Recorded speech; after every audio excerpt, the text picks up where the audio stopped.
दिन कन्हैया का जन्मदिन होगा वहां, चाहे वो 10वीं तिथि हो, वो नक्षत्र से मनाते हैं और हम मनाते हैं तिथि से। पर आजकल तो हमने नक्षत्र भी छोड़ दिया, तिथि भी छोड़ दी और अपने बालक का जन्मदिन तारीख से मनाते हैं। मनाते हो या नहीं? अब मानो कोई बालक 29 फरवरी को हो गया,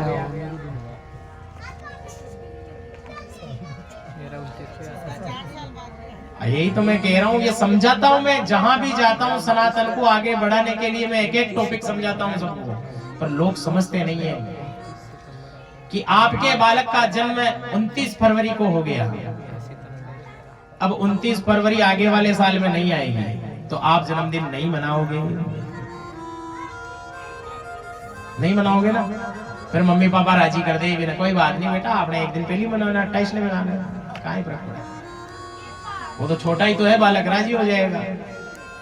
पर ऐसा नहीं माताएं, क्योंकि आप उसका तिथि वार नक्षत्र महीना याद रखो और उसी तिथि वार नक्षत्र के आधार पर अपने बालक का जन्म दिवस मनाओ। तो अब भगवान के जन्म का नक्षत्र आ गया 27 दिन के बाद में। अब ठाकुर जी 27 दिन के हुए हैं आज, और जब ठाकुर जी 27 दिन के हुए, 27 दिन पहले आ गई थी पूतना, तो अब आज 27 दिन के हो गए तो अब करवट बदलते हैं नक्षत्र पे, मतलब बालक को दाएं बाएं सुलाते हैं ऐसे। और आजकल तो माताएं जब चाहे जब भी बदला देती है, कोई मतलब नहीं है, क्योंकि सारे संस्कार समाप्त हो गए, कोई संस्कार बचा नहीं है।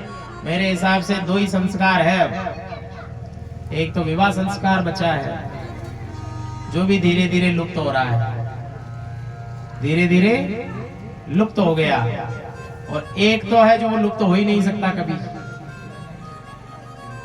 वो है अंतिम संस्कार। उसको तो कोई चाहे तो भी लुप्त नहीं कर सकता। बाकी सब संस्कार के साथ हम छेड़खानी कर सकते हैं, उसके साथ छेड़खानी नहीं कर सकते। कोई ऐसे झूठ मूठ मर के कहीं शमशान में जाके चिता में लेट सकता है क्या? नहीं लेट सकता, तो उसके साथ तो कोई छेड़खानी हो ही नहीं सकती। इसलिए हमारे सनातन में 16 संस्कार है भाई।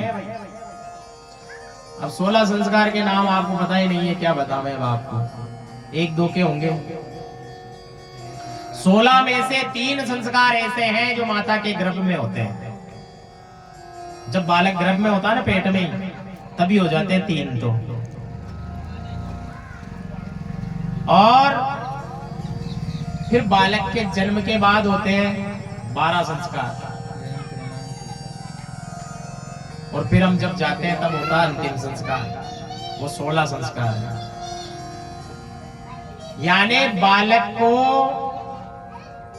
भोजन कराने का भी संस्कार है, जिसको हम कहते हैं अन्नप्राशन संस्कार।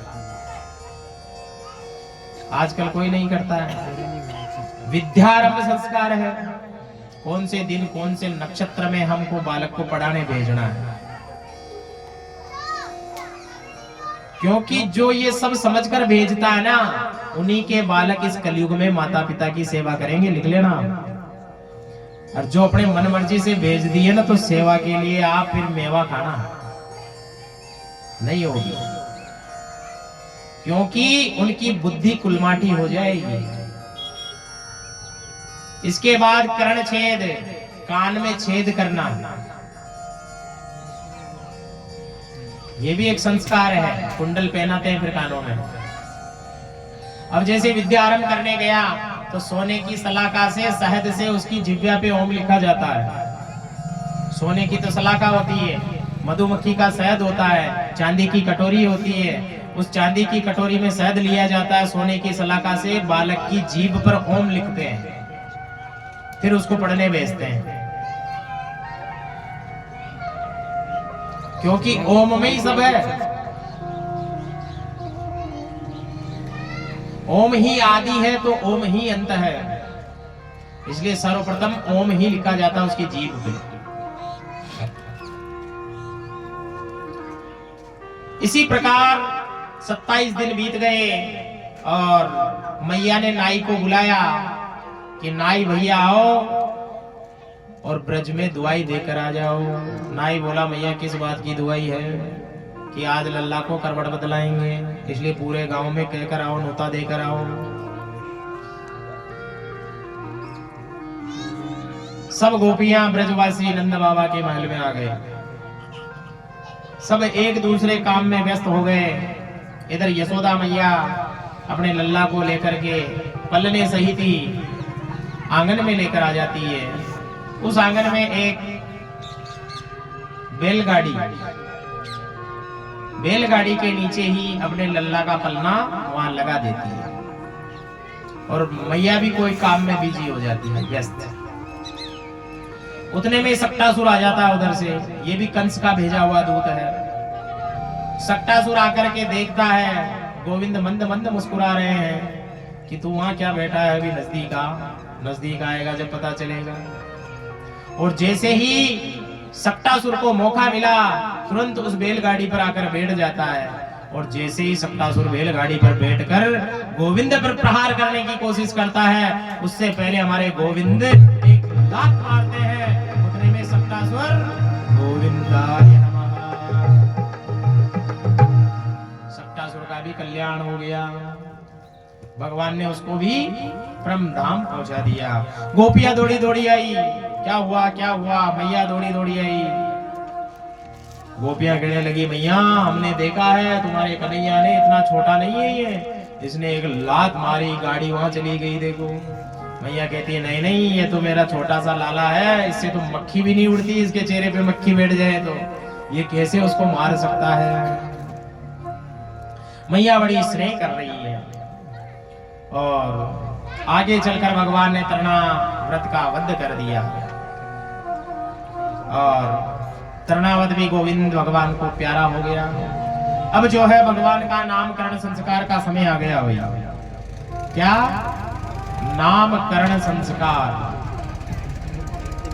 अब नामांकरण संस्कार करने के लिए क्या करे क्या ना करे? तो भगवान का नामकरण संस्कार करने के लिए महर्षि गर्गाचार्य जी को बुलाया गया। किसको बुलाया गया? महर्षि गर्गाचार्य। आपके पीछे एक बैनर लगा, उस पे भी लिखा है, क्योंकि हम भी उन्हीं के वंश के ही हैं। हम भी महर्षि गर्गाचार्य जी के वंश के हैं, शुक्ल वंशीय गर्ग गोत्रीय। तो महर्षि गर्गाचार्य जी आए, नंद बाबा को कहने लगे कि नंद बाबा आपके बालकों का नामकरण करने के लिए गौशाला से सुंदर और कोई स्थान नहीं हो सकता।